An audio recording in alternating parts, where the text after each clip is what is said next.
la idea. Nosotros vimos la parte de Revolución Cubana como un ejemplo de conflicto de coexistencia pacífica. ¿Todos de acuerdo? Bien. Sí. Pregunta, no quiero que me expliquen por qué, o todo el proceso revolucionario cubano, ni cómo se resuelve, ni todas las medidas de Estados Unidos, ya está, entiendo que lo entendieron. Mi pregunta sería, para entroncar con lo próximo, ¿por qué, a ver, por qué Revolución Cubana sería un conflicto de coexistencia pacífica? O sea, por qué sería un buen ejemplo de conflicto en coexistencia pacífica? Porque si no hubiera coexistencia pacífica, no hubieran dejado que pase, ¿o no? Más o menos, no sé si es la razón, digo, pero ¿cuál es la definición que nosotros dábamos de coexistencia pacífica?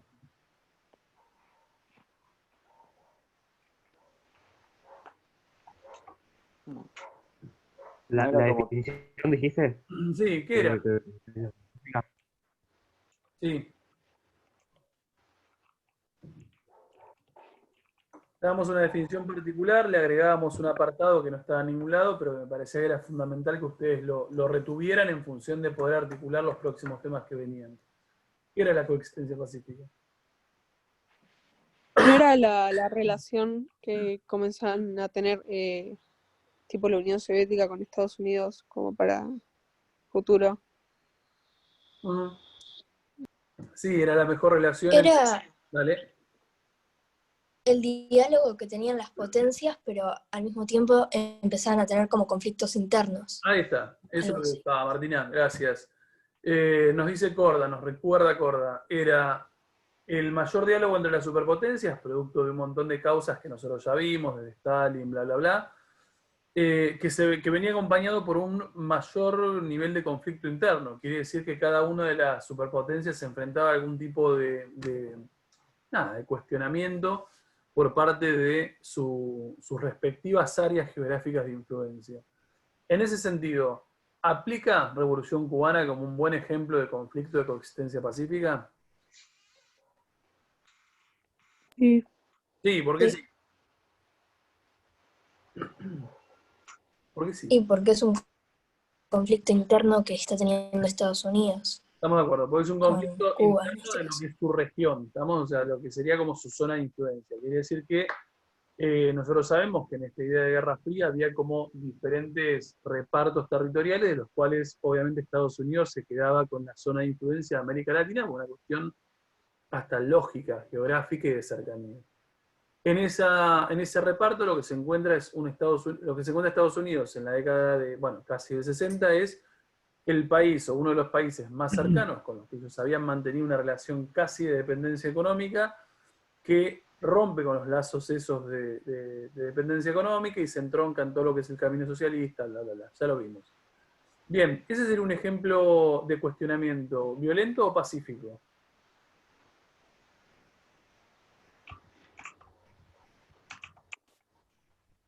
Violento, ¿no sería? Violento, vamos, sean más rápidos, por favor. Bien, estamos de acuerdo, es violento, es un tipo de ejemplo violento de cuestionamiento. Estamos, de hecho, es una revolución, es armada, guerrillas, quiere decir que hay muertes, bla, bla, bla. Bien, así como tenemos cuestionamientos que son violentos, lo que a mí me interesa que podamos ver ahora es cuestionamientos que no necesariamente son violentos y cuestionamientos que no necesariamente son externos a Estados Unidos. Es decir, dentro de Estados Unidos ha habido durante la década del 50 y 60, que sería obviamente el periodo temporal que uno engloba en lo que es coexistencia pacífica, habría una gran cantidad de cuestionamientos sobre movimientos que uno define como movimientos contraculturales. Aquel que tiene el libro y que por ahí buscó información sobre feminismo y esas cosas que les pedí para hoy, ¿sabe lo que es un movimiento contracultural? ¿Lo leyó? ¿Vio algo? ¿O a qué le suena un movimiento contracultural? A mí me suena un poco a que, o sea, contracultural, me suena justamente a que había surgido, por ejemplo, un movimiento cultural, puede ser, qué sé yo, el hipismo, Sí. y surge otro para medio que, no sé, combatirlo de alguna manera. Me Bien. suena a eso. capaz Es estoy equivocado. es una buena reflexión, habría que aplicarlo de una mejor manera, pero a ver, lo vamos a plantear con tu misma dinámica de cabeza, Balma. A ver, repito para el que se perdió. Coexistencia pacífica, momento de tensión o de cuestionamiento interno. El cuestionamiento interno puede ser violento como Revolución Cubana o puede ser un poco más pacífico e interno como al interior de la población norteamericana. Cuando uno habla de movimientos contraculturales está hablando de grupos que uno define como minorías, pero que en realidad no son minorías numéricamente. En realidad, si no son minorías numéricamente, ¿de qué forma son minorías? En poder, no sé. En poder, ahí está, legalmente son minorías, ¿no? Algunas minorías al interior de la sociedad norteamericana que en la década del 60 empiezan de alguna manera como a demostrar un cierto descontento para un conjunto de patrones culturales que son hegemónicos en Estados Unidos a lo largo de ese siglo XX. ¿A qué voy? El mismo planteo que nos dice Balma, aunque equivocado en ejemplo, aplica para definir movimientos contraculturales. Son movimientos en contra de la cultura establecida de los Estados Unidos como hegemónica. La pregunta es, ¿qué es esa cultura establecida en Estados Unidos como hegemónica? Porque si lo podemos identificar, eventualmente podemos comprender qué son estos movimientos contraculturales. A ver, en algún momento sí, yo te diría, a ver, pensemos los fines del 19 y principios del 20. En algún momento se conforma lo que uno define, que por ahí lo vimos en cuarto un poquitito, pero no me acuerdo, la verdad, no les voy a mentir. Se conforma lo que uno define como el establishment norteamericano. ¿Qué es ¿A qué le suena el establishment norteamericano? No sé, Algo algún... establecido Algo establecido, bien, estamos de acuerdo. por El establishment norteamericano, yo me arriesgo a decir fines del siglo XIX, sería como todo el patrón de valores culturales considerados de mayor peso y relevancia en Estados Unidos. A ver, acá se conforma mucho lo que nosotros conocemos como los valores, los valores como predominantes del ser norteamericano que en realidad vemos en un montón de películas. Por ejemplo, ¿qué es lo culturalmente establecido como correcto? Pensemos lo más fácil para empezar a pensar. Por ejemplo, familia. ¿Cómo es la familia tipo? Un papá, una mamá, una hermana y un hermano. Bien, primero, papá y mamá, es heterosexual. Así es. Vamos, papá, mamá, es monógama. ¿Qué es monógama? ¿Qué es monogamia? Pareja. No podríamos. Estás con tu Claro, pareja, una sola pareja. te casaste, eventualmente estás con tu pareja para siempre, o sea, solamente uno con uno. Decía acá Balma, hijos idealmente tendrías un nene y una nena, si te sale recontra bien sería un nene y una nena, si te sale mejor el nene debería ser un poco más grande. ¿Para qué? Para que puedas cuidar a la hermana. Para que cuide a la hermana, tal cual, es como casi, es lo obvio. A ver, ese nene es ¿qué actividad hace ese nene? Béisbol. Béisbol, es deportista. A ver, básicamente es deportista. Y probablemente, pensemos en películas yankees, es deportista y eventualmente el deporte lo hace para entrar qué? a una universidad. Bien, para entrar a la universidad. A ver, lo importante es que el varón vaya a la universidad. En esa idea de familia hay obviamente un hombre que ¿qué? ¿Qué hace este hombre? ¿Cuál es el rol del hombre? Trabaja, trae plata a la casa. Bien, trabaja, este es el sostén de familia. Y obviamente tenemos una mujer que es la madre. ¿Y que su rol es cuál? Sí, el de ama de casa. La casa. Vamos, ama de casa, no hay vuelta, no es alguien que estudie, no es alguien que se lo proponga tampoco. La madre, ama de casa, es la que forma a sus hijos y la que también de alguna forma le baja particularmente a la nena, ¿qué cosa?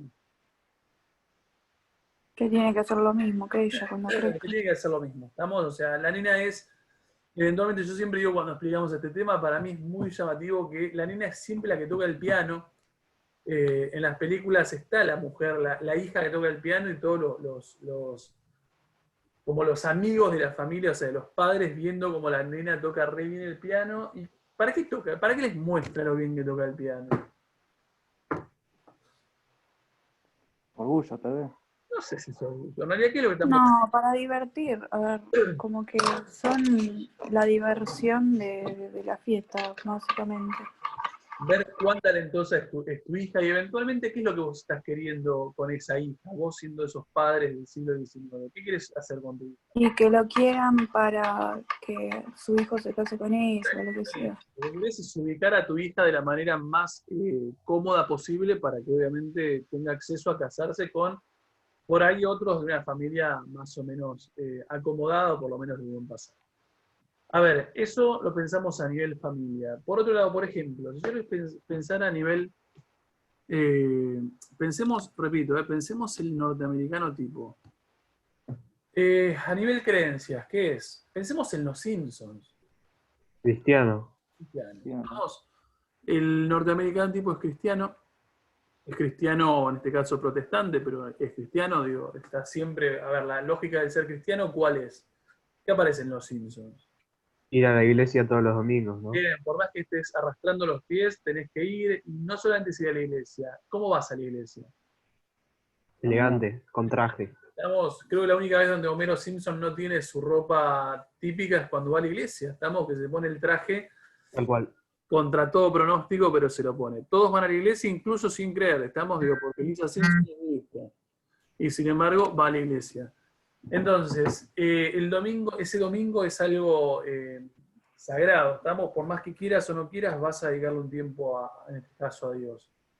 ¿Qué más es típico de un norteamericano, por lo menos en este estereotipo de norteamericano que nos lanza una familia? En una película, perdón. ¿Qué más? Nada, económicamente creo que son casi todo de clase media. Bien, a ver, económicamente. ¿Qué prioriza? ¿Qué refleja económicamente? Repito, yo estoy pensando en cualquier película, pero por ahí si es como fanático de los Simpsons o que ha visto los Simpsons tantos como yo, pero no somos fanáticos, tiene que poder plantearlo. ¿Qué es lo importante a nivel económico? Y imagino que tener una casa grande, Bien, ahí vamos a la auto. casa. Ahí vamos a la casa. A ver, lo importante es el consumo. Lo que voy es, siempre hay una defensa de lo que es el consumo. El norteamericano típico consume y tiene para consumir. Un poco en relación a lo que vos decías, Balma, familia, me quedo acá, casa. ¿Cuál es el ideal de casa? ¿Dónde debería estar para criar a los chicos? Y en un barrio, En un suburbio. En un suburbio. Pregunta, saco un segundo de esto. ¿Alguien es de Friends? Sí, yo estoy seguro que acá hay gente de Friends. sí. Sí. A ver, Sí. Friends ocurre para aquel que no sepa. Friends es la historia de amigos, bla, bla, bla, bla, bla, ubicados en Nueva York. Estamos durante el momento en que ellos son jóvenes, todo ocurre en Nueva York. ¿Hasta qué momento ocurre en Nueva York? No hasta el último capítulo, ¿no? Digo, pero ¿cuándo te das cuenta que deja de ocurrir, o por lo menos que alguno de los miembros de Friends no sé, buscan una alternativa?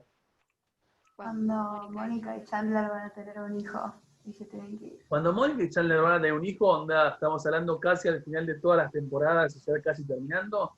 ¿Qué deciden hacer, Morena? Van a vivir como fuera de la ciudad, no me acuerdo dónde. Van a ir a los Bueno. suburbios. A ver, el suburbio es literalmente los lugares alejados de esa dinámica de grandes ciudades. Y yo me acuerdo siempre, pero porque a mí me gustaba mucho Friends, más allá de que piensan en vivir en ese suburbio porque es más tranquilo, porque obviamente es todo más calmo en pos de que los nenes jueguen y demás. En esa casa, generalmente, una sociedad tipo, por lo menos en ideales tipos, primero, ¿cuántos autos hay? Uno, dos, no me acuerdo. Dos. Estamos, porque generalmente hay dos, uno para él y uno para ella. Y en esa casa nos falta algo. ¿Qué nos falta?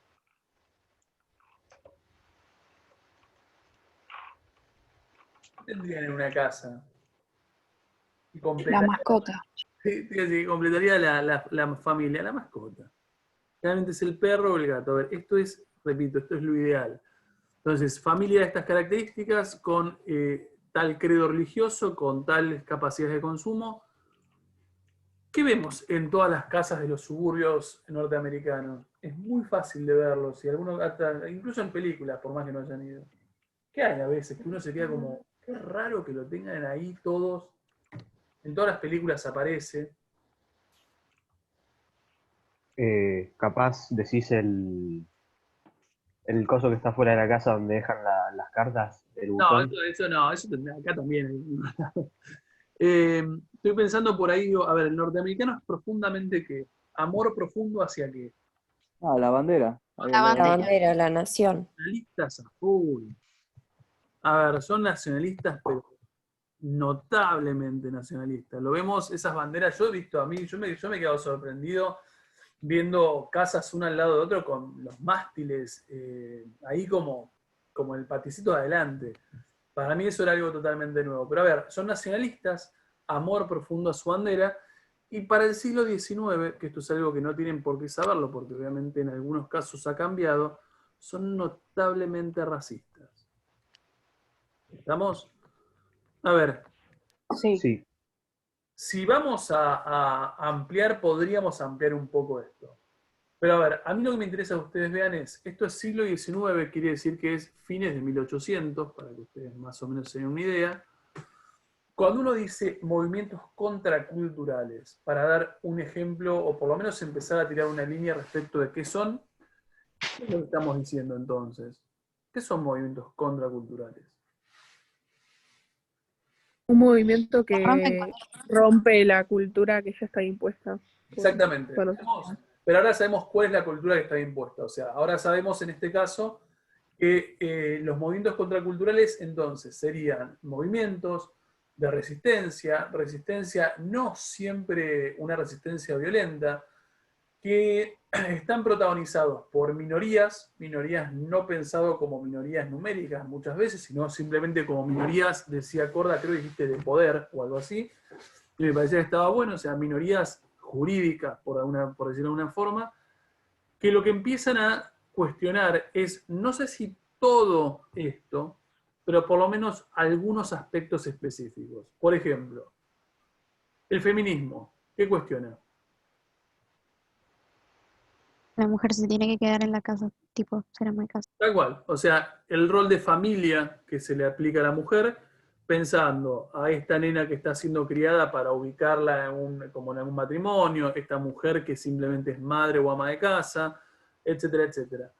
Movimiento pro derechos civiles, ¿qué critica? Aquel que haya buscado Martin Luther King y demás. ¿Qué es lo que está criticando? y no racismo. El racismo. Vamos a esta cuestión de el rechazo de la población blanca norteamericana frente al afrodescendiente. Y de repente un hippie. ¿Qué critica? Y el el modelo. consumo.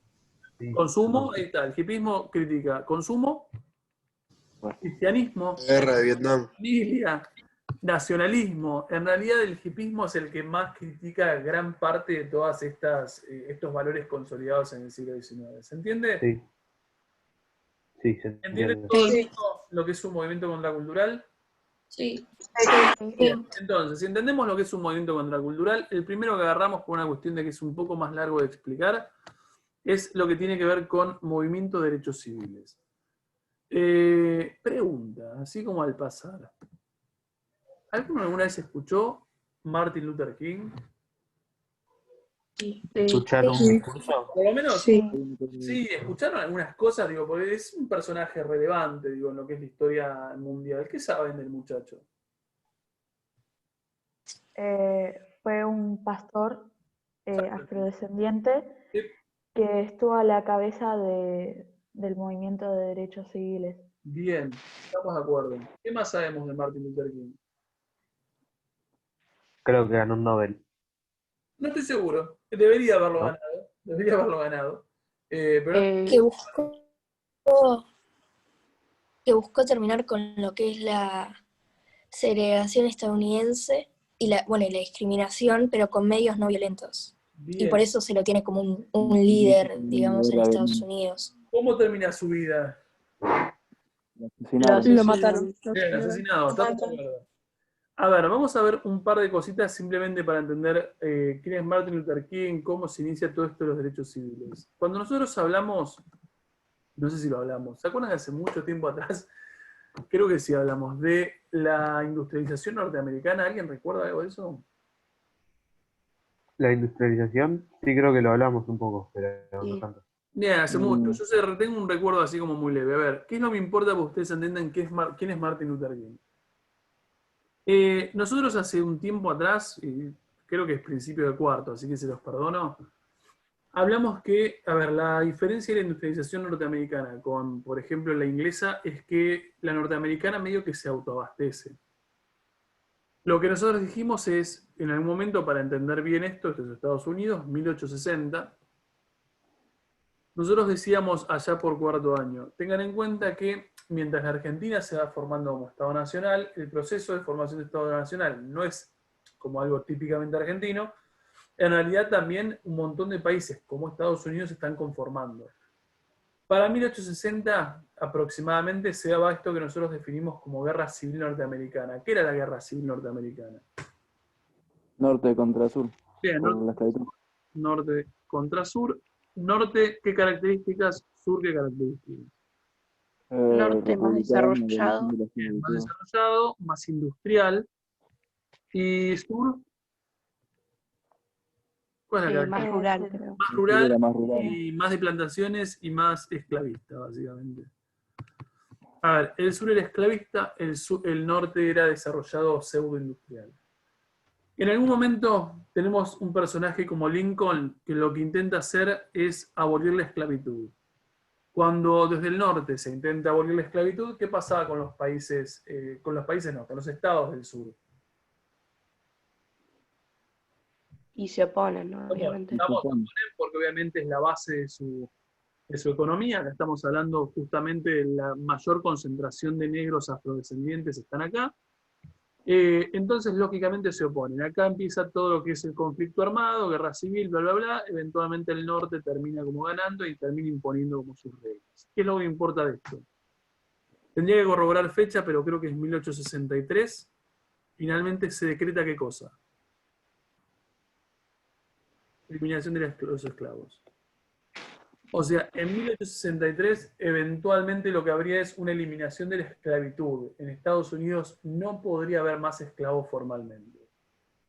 ¿Eso qué nos quiere decir? Que se decretó la esclavitud, el fin de la esclavitud y ya eventualmente no hay más nada. No. O sea, la gente va a seguir, pero ilegalmente. La gente va a seguir pero ilegalmente. A ver, en realidad, ¿qué quisiste decir con eso? ¿Cómo? ¿Fuiste vos el que lo dijiste? Sí. Sí. Es decir, la gente va a seguir pero ilegalmente. Y que al haber dicho ya oficialmente que no iba a haber, que ya no van a haber esclavos, hay algunos que, bueno, los iban a seguir manteniendo. Sí, algunos eventualmente tendrán que pagar su reparación, por decirlo de una manera, para poder liberarse. Otros eventualmente serán, aplicarán a los hijos de esos esclavos. Ahora, mi pregunta es, por más que eventualmente vos tengas la eliminación de la esclavitud, ¿eso quiere decir que vos, sociedad norteamericana, de golpe y porrazo los vas a tratar como iguales? No. No. Aparece inmediatamente después de que se declara esto, que es la parte de la eliminación de la esclavitud, lo que aparece es un lema que sienta las bases como de la sociedad norteamericana hasta los 60, que es, ¿cuál es ese lema? A ver si alguien lo tiene. ¿Separados? Pero iguales. Pero iguales. A ver, aparece este lema que es absolutamente aberrante igual, o sea, no hay esclavos, pero en realidad de alguna manera tenés algún tipo como de diferencia como muy muy marcada, que tiene que ver con separados pero iguales. Y este separados pero iguales da pie a algo que se llama segregacionismo racial. ¿Qué es segregación? Si yo Justamente separar Separar. por la raza. Ahí está, separarte. ¿Qué quiere decir? El norteamericano desde fines del siglo XIX no tiene más esclavitud, formalmente esclavitud, pero lo que sí tiene es una doctrina que defiende la idea de separarse, de separar como ámbitos de la vida cotidiana. Por ejemplo, vamos, dale, no sé quién dijo, pero hable. Tranquilo. No, No, pensé- que, ¿sí? por ejemplo, no sé si yo vi una película de, no sé si alguien la vio, de Ray Charles, el negro este que, no sé, no me acuerdo qué género cantaba de música, que Ah, en la una, de, pará, la que va con... la que hace el actor que hace de Electro en Spider-Man. Ah, no sé. Yo pensé que era el Bueno, pero este que iba con el él. tipo va, no sé si a Alabama, y después no canta porque el público era segregado, era que no Ahí está. admitían negros en el estadio. Es la que, sí, es la que va con el del Señor de los Anillos que va manejando. El auto, no es algo, auto verde, algo así me parece que es. Ah, de Green Book. The Green Ahí Book. está, el de Green Book, no el auto verde. Bueno, pero ahí andaba, totalmente. Ese libro, esa película es otra película bastante clara para ver segregacionismo. Estoy pensando porque por ahí es más para la de ustedes. Ahora admito que yo lo vi. ¿Alguien vio, por ejemplo, Umbrella Academy? No. No. Bueno, Vi una parte, creo. Sí, es muy bizarra, es muy rara. Bueno, pero Umbrella Academy también tiene como una parte donde se van a los 60 y eventualmente tenés como, hay una de las participantes, de las hermanas que es negra y que obviamente se encuentra, cuando van al pasado, se encuentra en esta actitud como de negros sumamente segregados. Por ejemplo, cuando uno ve segregacionismo racial, se topa con este tipo de imágenes. Por ejemplo, esta es la que yo siempre puse cada vez que evalué parciales. Eh, Puse esta imagen y cuando dábamos el tema y se las hacía analizar, lo hice 1 o 2 veces en realidad, no siempre. ¿Qué es segregacionismo racial en esta imagen? excluir al otro, o no. Sí, estamos de acuerdo. O sea, este es el bebedero de blancos, esto es el bebedero de gente de color. ¿Qué es lo que uno me puso una vez hace un tiempo paso atrás? ¿Cómo describirían ustedes esa imagen? ¿Por qué además de ser separado les genera algún tipo de rechazo? Que Sí, porque no es solo que son distintos para cada uno, sino que el de los negros es peor. O sea, en El de condiciones. negros es peor, coincido. O sea, uno es todo, parece un vanitori y el otro parece un bebedero bastante trucho. Y hay uno que me dio una interpretación hace unos años que me pareció buenísima, yo no lo había pensado, parecería que el del negro Que es el agua como el desecho del agua del otro.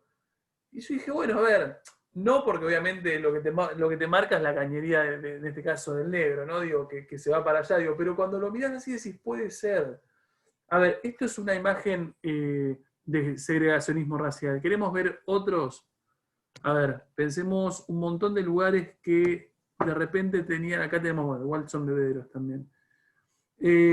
Tenemos lugares como de espera, no estoy viendo en este preciso momento lo que estoy buscando, pero por ejemplo, lugares para sentarse a esperar que vengan los colectivos. Tenés el lugar específicamente de los negros, el lugar específicamente de los blancos. Y así podríamos, podríamos encontrar una gran cantidad de ejemplos de lo que es este segregacionismo racial. Entonces, ¿quién es, ya viendo lo que es segregacionismo racial, quién es Martin Luther King?